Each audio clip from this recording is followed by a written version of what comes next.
Perkenalkan saya Reni. Jadi Teh Reni, ya, Kak Reni. Saya sedikit mau cerita ini. Fun fact-nya saya single mom. Kita sama-sama mau hilang. Untuk healing tapi ternyata mantan suami saya juga ada di sini. Reuni. Mana Sama-sama pengen hilang, hilangnya di sini. Oh iya. Iya. Dapat hadiah mana? Cuma saya nggak tahu dia duduknya di mana. Tadi saya lihat Instastory-nya. Ada. Sama-sama mau healing ya.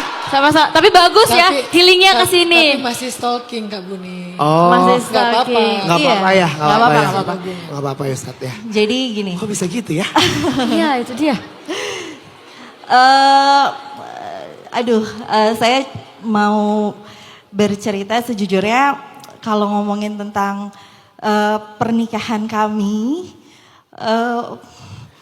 Aduh gak enak ya ada Iya ada di sini, orangnya. Gak apa-apa. Enggak, Maksudnya Kak Buni ini mungkin justru bagian dari proposal. Iya. Oh, iya. Jadi kami menikah 8 tahun. Tapi kami berpisah di September tahun lalu.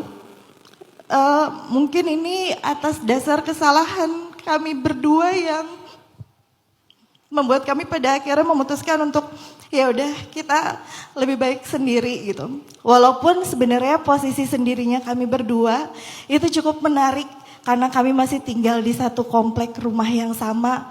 Walaupun kami cuma beda blok doang.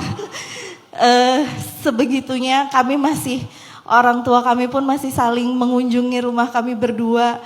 Entah ini keegoisan kami berdua atau seperti apa, tapi semoga kita berdua saling mendoakan.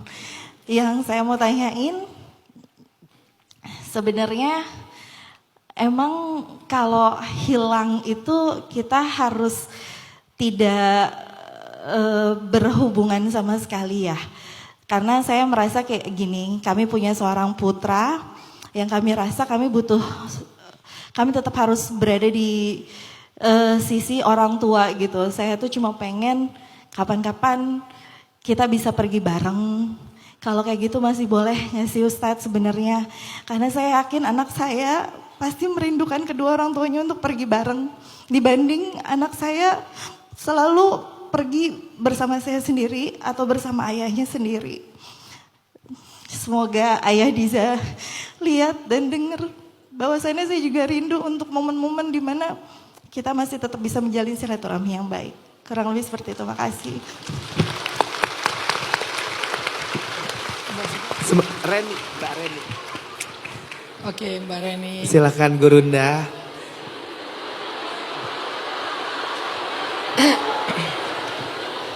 Mbak Reni kan bulan September ya. September, Maret. Belum terlalu lama sih. Masih ada lah. Rasa itu belum hilang lah. Jadi ya insya Allah ada pengikatnya juga anak. Tadi kan kasusnya untuk kasus yang memang harus ditinggalkan Mbak Reni. Kalau dengan kasus kayak gini itu nggak ada. Di antara 3 tadi itu nggak ada. Kayak butuh bikin yang keempat ini. Ya kan nggak harus fix kayak gitu kan. Itu hanya ide lah. Jadi bisa ditambah, bisa dikurangin. Jadi maksudnya Mbak Reni jangan zolimin atau jangan ambil hak anak gara-gara permasalahan orang tua. Karena itu akan sangat berpengaruh kepada masa depan mereka. Apalagi dua-duanya masih hidup, nggak ada yang bisa gantiin. Mungkin Mbak Reni berusaha untuk kuat menjadi single parent bagi mereka, bagi dia misalnya. Tapi tetap aja sentuhan sosok ayah itu nggak tergantikan, sebagaimana juga sosok ibu nggak tergantikan. Kalau saya sih berharap ini sebuah proposal ya, mudah-mudahan nanti ada jalan Allah akan islah di antara kalian, sehingga nanti Allah satukan lagi kalian dalam satu atap. Amin ya Allah. Amin. Sebagai suami istri. Karena kalau kalian nggak satu atap, tapi kalian misalnya punya amanah anak, saya nggak tahu seberapa kuat kalian saling menjaga. Jangan sampai nanti kita kayak dengan dasar anak, kita nggak mampu menjaga diri malah terjebak ke dalam dosa. Tapi gara-gara menghindari dosa, kita malah zalim kepada anak. Nah ini kan dilema-dilema yang harus dipertimbangkan ya. Jadi kalau saya sih, saya nggak tahu masalahnya apa, itu kan masalah privasi. Tapi kalau misalnya masih mungkin untuk bareng lagi, semoga itulah yang paling baik gitu. Dan semoga itulah yang akan menjadi, nggak ada yang kalah, semuanya jadi pemenang. Anaknya pemenang, Mbak Reni pemenang, suaminya juga pemenang insya Allah. Tapi kalaupun enggak, maka bagilah tugas masing-masing.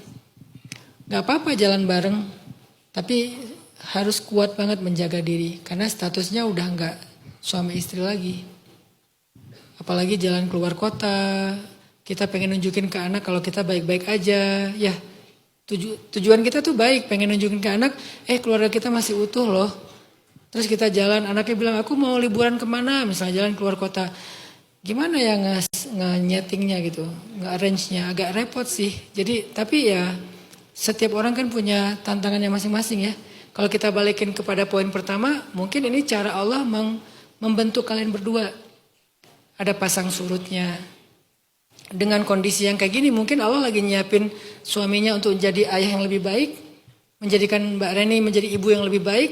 Atau sekaligus menjadi ayah dan suami yang lebih baik. Ibu dan istri yang lebih baik. Jadi fokus kepada pelajarannya. Itu poin pertama tadi kan. Supaya kita bisa bertumbuh. Jangan fokus kepada sakitnya. Kalau kita fokus kepada sakitnya aja, kita nggak akan pernah tumbuh. Kita yang ada dendam, sakit hati, nggak bisa memaafkan.